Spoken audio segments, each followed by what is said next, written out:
All right, welcome back to Boring Reviews. Nick here.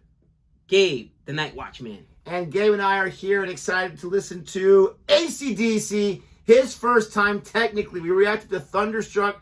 I made the bonehead move and chose the lyric video that was covered by somebody else. And we were listening to him like, this sounds different than the usual one. That's why. So technically, this is his first time hearing them play, but a second AC/DC song.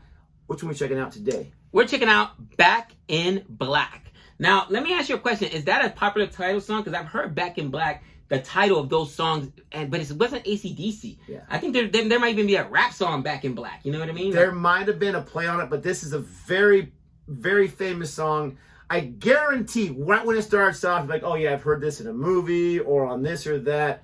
I would be shocked if the whole song is done and you're like, I've never heard that before. Well, you also gotta remember, right? Legendary riff. I'm an 80s child. So when you grow up as an 80s child, a lot of these songs were in, whether it was Top Gun, and you Roadhouse. don't know what it is or who it's from. Yeah, they just throw it in the background, right? Yeah. Roadhouse. Oh, Patrick Swayze.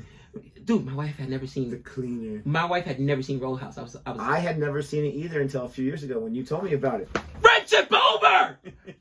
You never seen Roadhouse? No, I've seen it now. Before I told you, but no. You never saw Patrick. I don't know how because I'd watched movies on TV all day long growing up. Never got around to that one. Dude, Patrick Swayze is a man in that movie. No, he's good. And then it's funny, right? Because after that, I think he did Ghost, and people were like, dude, he's very, very versatile. He was gone too soon. yes. But we're going to check out Back in Black. I'm excited for him. I already know. You guys know he's going to be like, oh, yeah, I've heard part of this. But he swears he's not heard it yet. If you like our reaction in any way, please don't forget to Like and subscribe. And let's go ahead and jump into some Back in Black. It's very hard for me to say the title and not to start singing. And I have a horrible voice. That's just how catchy this song is. It's so good. All right. Here we go. Oh, come on. I told you. I'm trying to picture a movie I saw this. Yes! If you've seen Megaminds, Megamind in there! When I've heard it in a lot of movies. a lot of movies.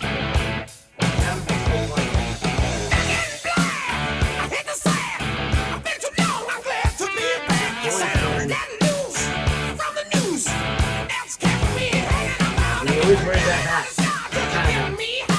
It's already an ad. I heard the song, I didn't know what it is, but it's already an ad. Finally, something else to throw into the roller dicks. Dude, that's a classic. You know, it's funny when you've heard a song, but you don't know what it is. Completely off the topic. But have you ever... Of course, you watch Married with Children, right? Yeah. There's this episode with Al Bundy. There's an oldie song that he likes that comes on the radio. He don't know, and every time he goes to this record store, he's like, "Oh, just go to this record store. You could say the tune, just one line in it, or even a verse or the thing." And the guy at the record store is so versed in music, he can tell with him. So all Al Bundy knows is "Go with him," and the guy's like, "Never heard it." A guy came in the store. He was like, and then Oh yeah, that's 1977, whatever. Yeah, that's what it is. And he's like, "Go with him." And he's like, never heard it. Like, you know, like, are you serious? And that's how I felt like that. Like, I've heard this. I never knew what it was, but every time it comes on, it's dope. And I remember one time I even tried to Shazam it. That's, you know. Yeah. Like, try to listen to it to Shazam. And by the time you got to catch at least, I think it's like 10 seconds of it or whatever. Too late. And I was like, no, it was too late. And then I forget to do it or whatever. So before I forget, edit it. Back in Black. I just want to say he's wearing a Chargers shirt, so I love that. Is he? Oh, he is wearing a Chargers shirt. Yep.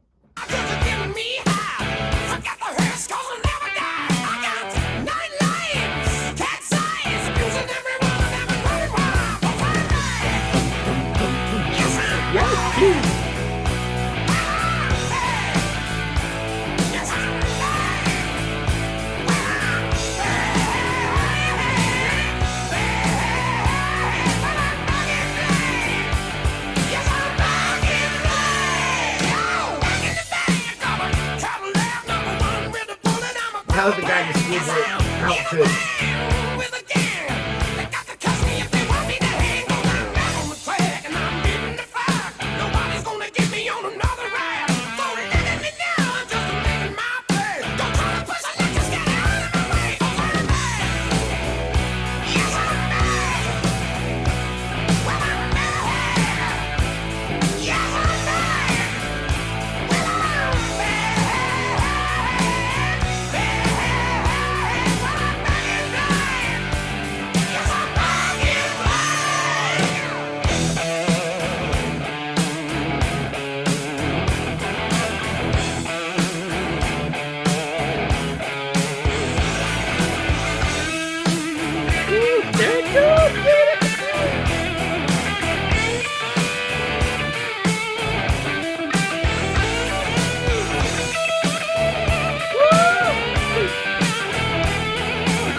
A second guitar riff. And he does not stop moving.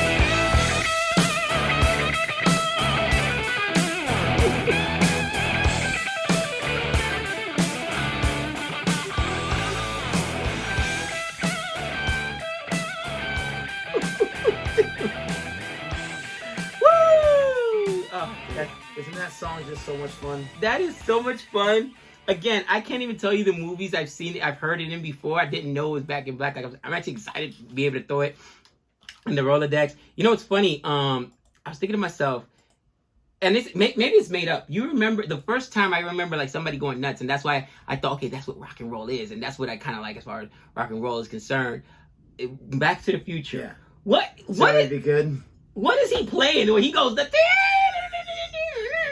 he's like running on his back or whatever. He just kind of did his own little thing. I don't think that's any part of the song, the music in Johnny Be Good, but he's just kind of like he's just showing his rock star, doing a little over the top and dramatic. And you have some guys, they break guitars, they do all the kind of crazy Dude, stuff. I need a guitar. Guys, give us a good performance where there's like guitar breakers. I need to see the guitar He breakers. needs to see the carnage. But just the idea of the kids in the 1950s that, you know, like a sock hopper or whatever, and he's just doing that, and that's why you see their faces like, What just happened? and then the guy even checks his guitar, like, is everything okay with my guitar?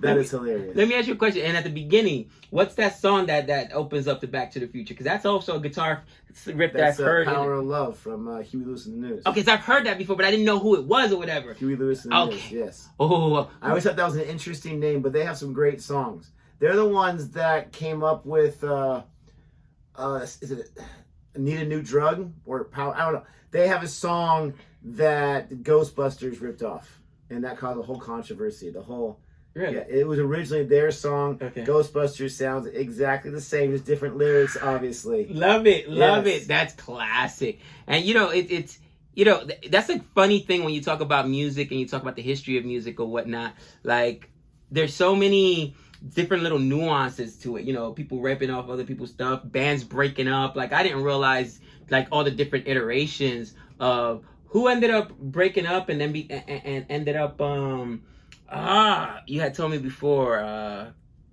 The Eagles? was it the Eagles that they broke up and one of them broke up and then made Slipknot or Oh, no. So you had Soundgarden, he broke off with Rage Against the Machine. They Okay. broke off together, made Audio Slave. They only lasted for 2 albums before they couldn't stand each other. And then Chris Cornell passed away, unfortunately. Oh man, that's Audio Slave's got some fantastic music. I'm not sure if we'll ever react to it. Let us know if you want us to. If not, you can start listening to them because they have some great music too. But this is such an iconic song. And the interesting thing here, you see official video. This was probably the music video back in whenever it came out. The interesting thing here is they're playing live, but I think everything's dubbed by the studio version of that song. I don't think that version was recorded when they were playing it with the. Does that make sense? right. Because it just sounded too perfect. You couldn't hear any of the audience whatsoever. Right. They would have been losing their minds. But still, I just love the bravado, whatever you want to call it, of the lead singer. I mean, he just has got like that swag or whatever and I'm sorry, I don't know the names. I was never like brought up on AC/DC. I discovered them on my own. The guitarist in the schoolboy uniform or whatever. Oh, dude, he's crushed just insane. it. The bass guitar and the drummer just seems like the most mellow one of all of them, but they're so iconic in so many ways, and you just discover song after song after song of theirs, and it's just magical. You know, well, it's so funny because I had heard of obviously the band AC/DC simply because I've seen the T-shirts. Even now, this generation, He wore they wear the AC/DC shirt, but I didn't know this was an AC/DC song, so I'm glad. So I'm actually, now I need some more to get into their music because his voice is super iconic too. Very iconic. To me, that's what a rock star needs to sound like. You know what I mean? Like your own sound. Oh man, that was super cool. And I mean, how could you not? And again, I looked at the story last time we did, and I forgot to mention it. I think it was their lead singer or maybe guitarist. I think it was their lead singer they had lost originally. And so they were able to find a different one, which is just absolutely crazy. And so you have like, was ACD better with the original singer, this or that? But anyways, let us know what you know about AC/DC. Educate both of us, as I don't know too much about the band, but I definitely know the music. Don't forget to like and subscribe. And until next time. We know all things.